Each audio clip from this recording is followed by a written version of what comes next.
আজকের সংবাদে প্রথমেই উল্লেখযোগ্য হল, সরকার শুল্ক ওপর বৃদ্ধি করেছে, যা আমাদের জন্য কিছুটা চাপ সৃষ্টি করতে পারে। ঢাকায় উবারের ট্যাক্সি সেবা শুরু হচ্ছে, যা যাত্রীদের জন্য একটি নতুন সুবিধা। আন্তর্জাতিক সংবাদে লস অ্যাঞ্জেলেসে দাবানলে মৃতের সংখ্যা বেড়ে একজনে পৌঁছেছে এবং মধ্য ইউরোপে বন্যা পরিস্থিতি অবনতি হচ্ছে।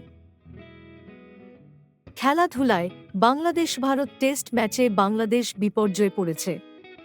বিনোদনে নির্বাণ সিনেমার ট্রেলার প্রকাশ পেয়েছে, যা দর্শকদের মধ্যে উত্তেজনা সৃষ্টি করেছে। স্বাস্থ্য খাতে ঢাকায় ডেঙ্গুর পরিস্থিতি উদ্বেগজনক, গত ২-৪ ঘণ্টায় ৩ জনের মৃত্যু হয়েছে।